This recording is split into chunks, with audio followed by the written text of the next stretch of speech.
اعوذ باللہ من الشیطان الرجیم بسم اللہ الرحمن الرحیم۔ کہا جاتا ہے کہ اللہ پاک اپنے نیک بندوں کو عام لوگوں میں پوشیدہ رکھتا ہے، ان کی گمنامی ان کے بلندی درجات کا سبب ہوتی ہے۔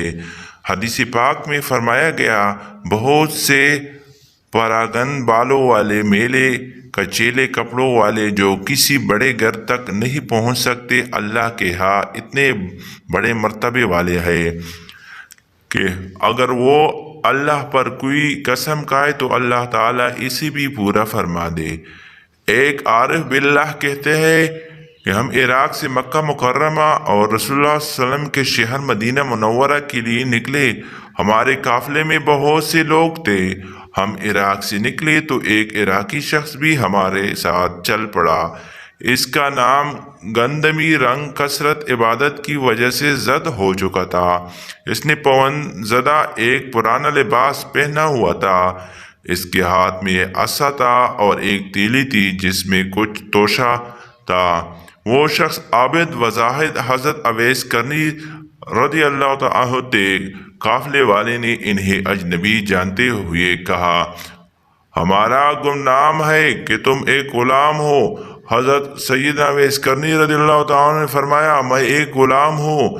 انہوں نے کہا، ہمارا گمان ہے کہ تم ایک برے غلام ہو اور تم اپنے آقا کے پاس سے بھاگ کر جا رہے ہو۔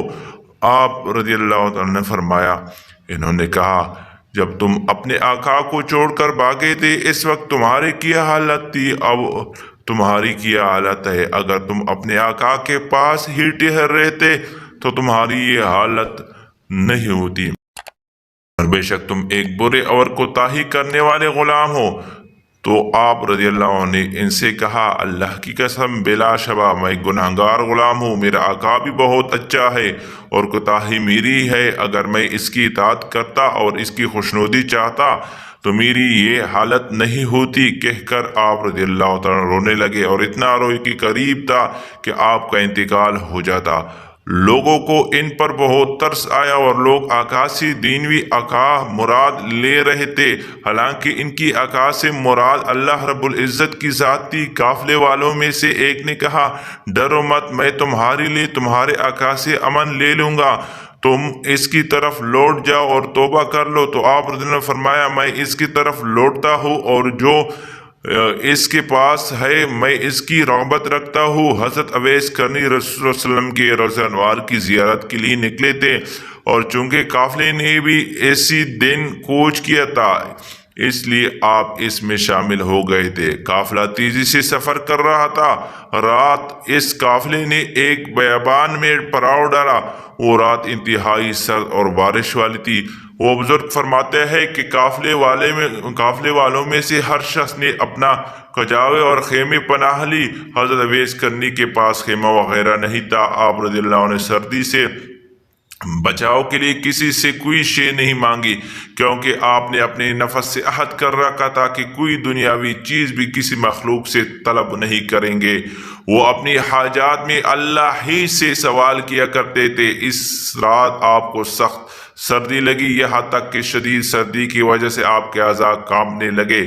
سردی آپ پر غالب آ گئی اور رات کے درمیانی حصے میں آپ کا انتقال ہو گیا۔ جب صبح ہوئی اور قافلے والوں نے کوچ کا ارادہ کیا تو آپ کو پکارا، اے شخص اٹھو، لوگ کوچ کر رہے ہیں۔ آپ نے کوئی جواب نہ دیا تو ایک شخص آپ کے قریب آیا۔ اس نے آپ کو جھنجھوڑا تو دیکھا کہ آپ کا انتقال ہو چکا ہے۔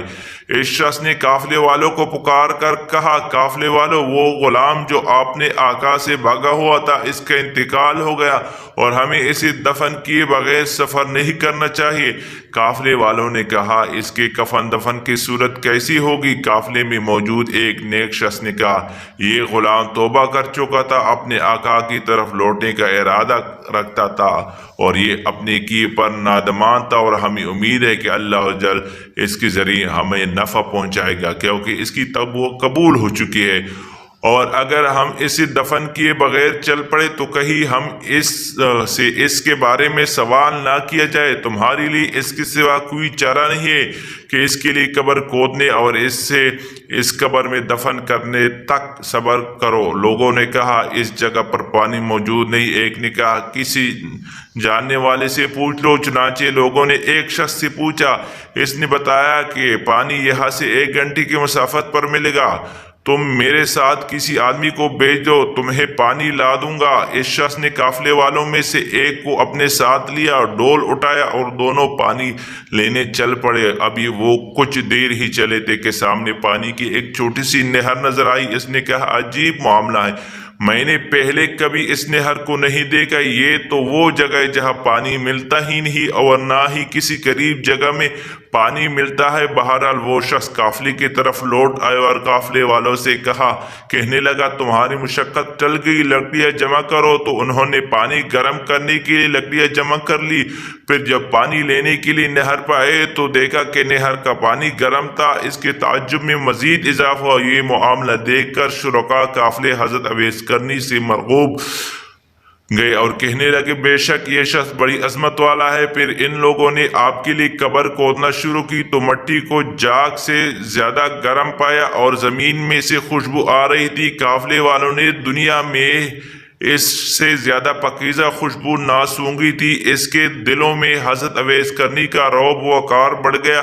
آپ کی قبر کی مٹی دیکھنے میں عام لوگوں کی طرح تھی لیکن سونگھنے میں اس میں سے مشک کی خوشبو آ رہی تھی۔ ان لوگوں نے آپ کے لیے ایک خیمہ نصب کیا اور آپ کے جسم کو اس میں منتقل کر دیا اور آپ کے کفن کے معاملے میں بحث کرنے لگے۔ ایک شخص نے کہا کہ انہیں کفن میں دوں گا، دوسرے نے کہا کہ میں دوں گا۔ پھر سب کی رائے اس بات پر متفق ہوئی کہ ہر شخص کفن کے لیے ایک ایک کپڑا ادا دے گا۔ ان لوگوں نے کاغذ اور قلم لیا اور کا حلیہ اور صفحات لکھنے لگے اور آپس میں کہنے لگے انشاءاللہ ہم مدینہ پہنچیں گے تو شاید وہاں ہمیں ان کا کوئی جاننے والا مل جائے۔ پھر ان لوگوں نے اس پرچے کو اپنے سامان میں رکھ لیا۔ جب انہوں نے حضرت سیدنا اویس قرنی کو غسل دیا اور کفن پہنانے کے لیے آپ کے لباس کو اتارنا چاہا تو آپ کو جتنی کفن میں لپٹا پایا ہوا تھا دیکھنے والوں نے کبھی ایسا کفن نہ دیکھا تھا۔ اس کفن پر مشک و عنبر لگا ہوا تھا جس کی خوشبو نے فضا کو معطر کر دیا تھا اور آپ رضی اللہ کے پیشانی اور قدموں پر مشک لگی ہوئی تھی۔ یہ دیکھ کر لوگ کہنے لگے لا حول ولا قوت، یعنی گناہ سے بچنے کی توفیق اور نیکی کرنے کی طاقت اللہ ہی دیتا ہے جو بلند و بالا اور عظمت والا ہے۔ اللہ نے انہیں کفن پہنا دیا اور بندے کے کفن سے بے نیاز کر دیا۔